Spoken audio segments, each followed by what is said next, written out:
Hi, I'm Brian Buckhalter, NCSM's Director of Professional Learning, and welcome to Learning with Leaders. We're all math people. Thank you for joining me and my co-host, NCSM President Katey Arrington, as we talk with bold leaders and influencers about their math journeys and contributions. Today, we will hear from our special guest about their inspiration, perceptions, and insights about instructional decisions that make mathematics welcoming and engaging to a broad audience. Listen and learn about how beliefs, practices, and policies must continue to advance to ensure that each and every person sees themselves as a capable and powerful mathematical thinker. Hello, listeners. I'm Katey Arrington. Welcome to the NCSM podcast, Learning with Leaders. This episode marks the podcast's 99th episode. So as we prepare to celebrate this new milestone, Brian and I wanted to use this episode to share some new happenings and exciting updates about NCSM. During this episode, we're excited to share about our new initiatives, a new governance committee that will help us all to focus on DEI, updates about the new NCSM Fellows Program, and even a new look for NCSM. Yes, and of course, with all of these updates, we wanted to remind all of you all to make plans to attend this year's 56th annual conference in Chicago, Illinois, September 23rd through the 25th. While we're talking about the conference, I have to share one of my favorite parts of the annual conference actually starts before the conference, and that's having the opportunities to volunteer. Perhaps one of my favorite volunteer roles is to help with Bag Stuffing Day.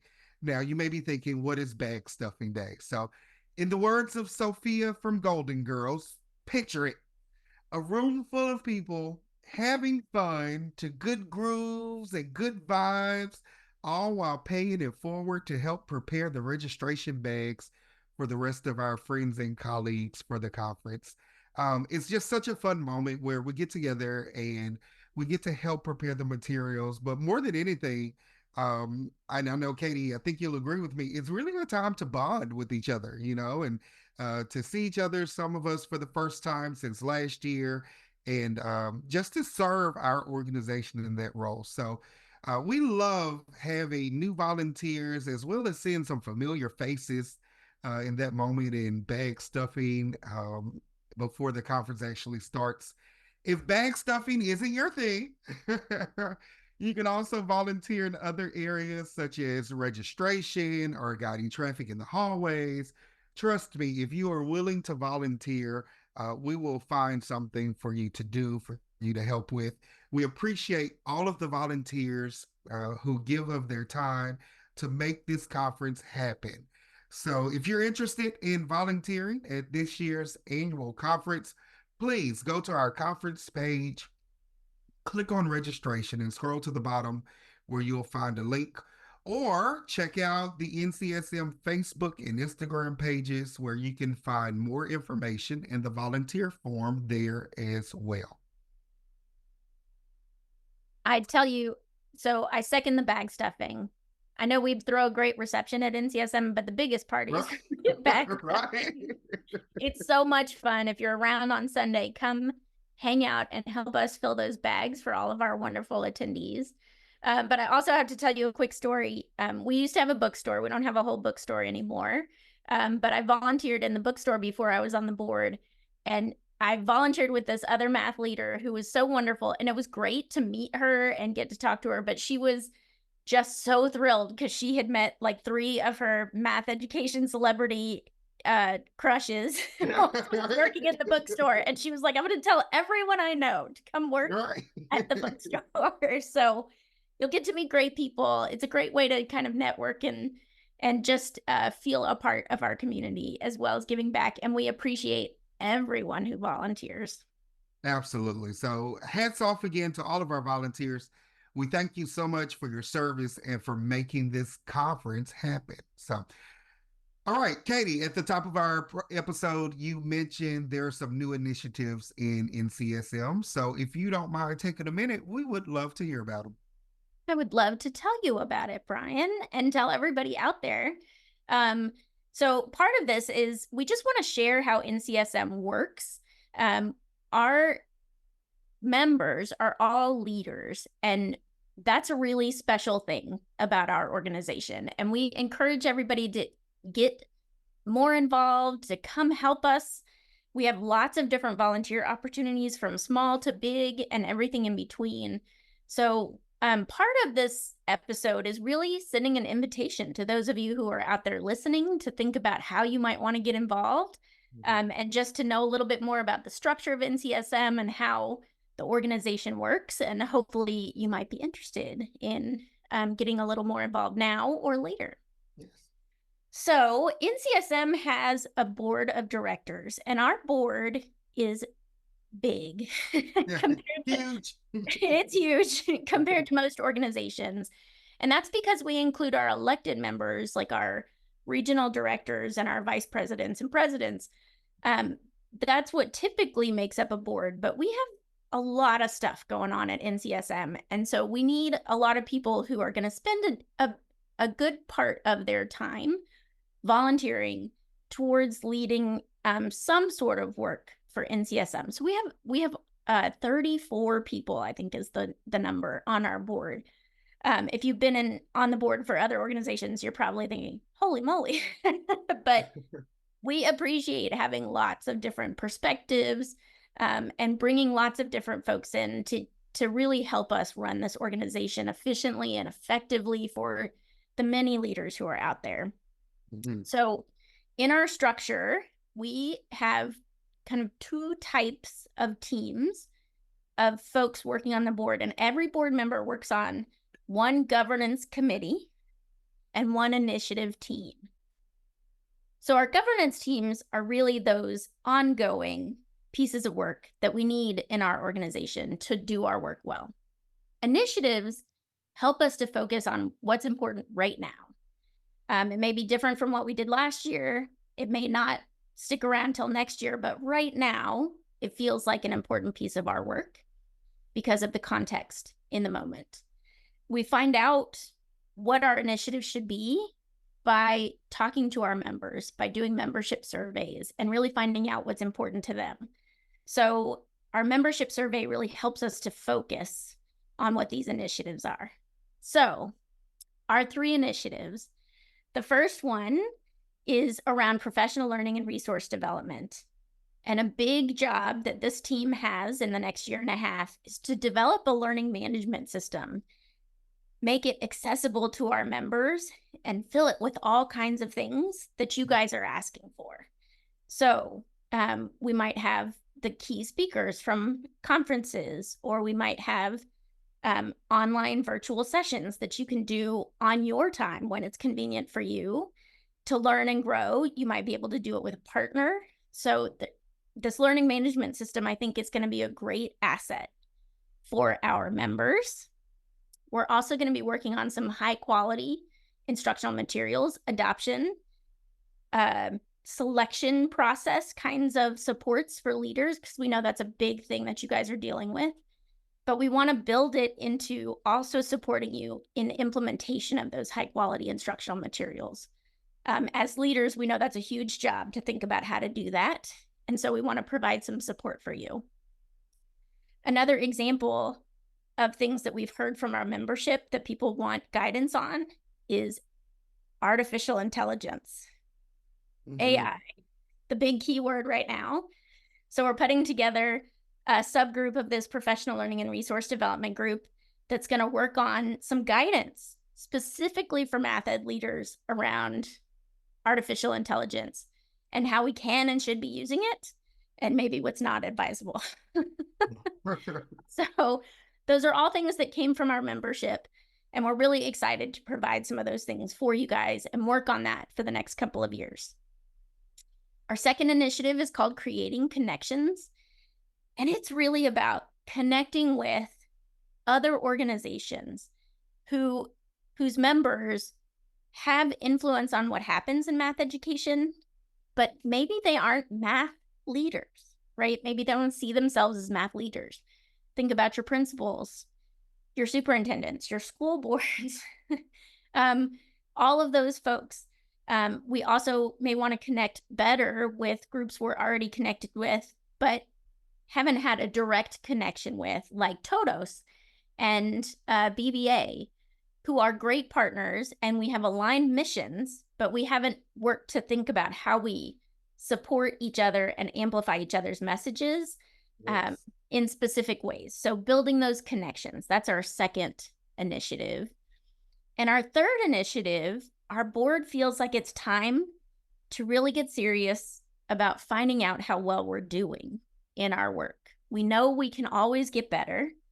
And so we want to really work on internal processes for understanding what we're doing well, what we can improve on, what we can stop doing, and what we should start doing that we're not already doing.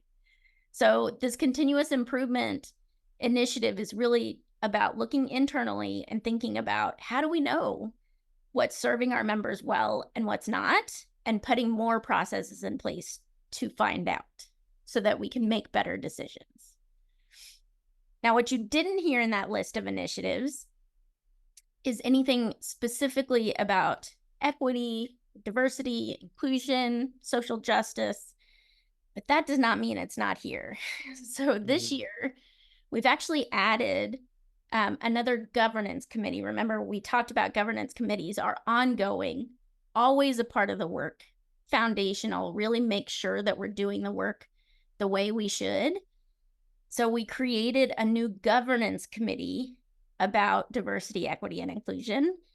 For the last few years, we've had initiatives about that, which meant it was our focus for right now, but may not be for long. And that didn't feel right. It feels like it's at a point where it needs to be an ongoing part. It's a piece of what everyone on the board and in our organization thinks about in all of our work. So we're really excited about that change in structure. We think it will serve us well. Oh, wow. I'm excited. Listen, these new initiatives, professional learning, resource development, creating connections, continuous improvement, all grounded in our beliefs about equity and diversity, really sounds like we are taking on the mission of meeting the needs of our membership. I applaud you, Katey, Madam President, and the fellow board of directors for really taking the time to listen. Whether it's through surveys or even casual conversations with members of NCSM, you all really take the time to listen to what is it that our membership needs, what's the support, what's the missing pieces that are really needed to support the day in and day out work that we're doing. So Major Maracas. To the current board of directors, past presidents, current president, I think you guys are doing a fantastic job at really keeping your ear to the needs of the people, so to say.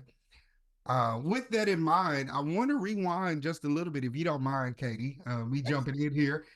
You mentioned the exciting work happening in the professional learning and resource development initiative. And one of the programs within that initiative that is really growing, I mean, it's garnering a lot of attention and is quickly growing, is our NCSM Fellows Program. When I think back to the mission of NCSM to equip and empower a diverse education community, you know, part of that diversity also includes varying years of experience and expertise. And I think this Fellows Program is such a unique opportunity for emerging leaders to develop networks and communication opportunities, and to explore tools and problem solve the needs of their home system. So I just wanted to shout out again our NCSM Fellows Program. We've been privileged to have the fellows and some of the mentors as guests on a previous podcast episode, and you've gotten to hear from them firsthand about the impact of being able to be a part of a mentorship program and build these close connections with experienced math ed leaders. And so we're just excited about the opportunities that are happening through the Fellows Program. With that said, this year was actually the pilot year for the Fellows Program, and we're excited to announce that it's continuing. It is now a thing, so to say. Where are those maracas? I was gonna say that deserves some maracas. Yeah, that's maraca worthy, right? So we're excited. Although the deadline has passed to apply to be a fellow or mentor for the 2024-2025 cohort, if you're interested in becoming a fellow or in serving as a mentor for a fellow, you can definitely find more information on the Fellows Program on our website at mathedleadership.org. In addition to that, here's the first time I think that we're sharing this information. You can also hear firsthand from some of this year's cohort's fellows and mentors at a special session at this year's annual conference. So definitely make plans to attend the annual conference. Check out the conference program online. We're excited to have the fellows and the mentors share about some of their experiences through our new fellows program. Brian, this mentor program, I feel like the fellows program with the mentors and the mentees turned out so great this year. Both the mentors and the mentees felt like they got a ton out of it, and we're so excited that it's growing this year. I want to send a big shout out to those of you who have worked on it. Mona was there at the beginning, and Brian and Judy and all of the mentors and mentees. You guys made it a spectacular experience this first year, and we're going to try and recreate that over this next year with even more mentor mentee pairs. So absolutely. Gwen, Jacob, Astrid, Becky, Latrinda, just Paul, all the hands there. There have been so many hands, but more importantly, hearts that have really been a part of this effort. Thank you guys again for listening to our membership. There was a need for relationships to be built between our experienced leaders and our emerging leaders. And so we're just happy that we can support this moment. Awesome. So proud to be part of an organization that's really helping to build leaders and helping them to see the leader in themselves. That's so exciting. Yes. Just gives me the goosies, as Philippines say. All right. Well, so we thank our listeners for being here and listening to these exciting new happenings at NCSM. The last thing that I will give you a little preview for is that we are working on a new look for NCSM. Woo! Yeah, it's exciting. Our communications and marketing team has been hard at work to refresh the look and feel for NCSM. We've been using the following feelings as descriptions for what we want people to feel when they come to NCSM. We want to evoke a feeling of professionalism, but we want it to be inviting. We want it to be energized. We want to inspire and elevate our leaders. So what's coming? Vibrant new colors, an updated logo. Ooh. And you get to see it first if you're in Chicago. So big cliffhanger, things to look forward to in Chicago. We'll have a session about our initiatives. If you want to hear more about those, if we piqued your interest, come see us at the conference. We've got our fellows program that's growing. If you want to hear more about that and hear from our participants of the fellows program, come see that at the conference, and then be on the lookout for the updated logo in your swag bag, and a little bit more at the conference. We'll tell you more about it. So hopefully we have, if you weren't signed up for Chicago before, hopefully we have gotten you to think about it. Yes. You won't regret it. See you in Chicago. And don't forget about bag stuffing. Yeah, right. Come on Sunday so you can participate in bag stuffing. So thank you so much for joining us for this special episode. We are super excited about the upcoming conference. There's lots to see and do in addition to what we've already talked about, but so excited about these sessions that we're offering. Check out our social media. There's the links to volunteer on social media as well as on our website. If you look at the registration page for the conference and scroll all the way down to the bottom, You'll find the volunteer registration form, so make sure you're getting to that. Early bird registration ends on July 15th. So if you're listening to this when it drops on the 11th, go get registered if you're not already.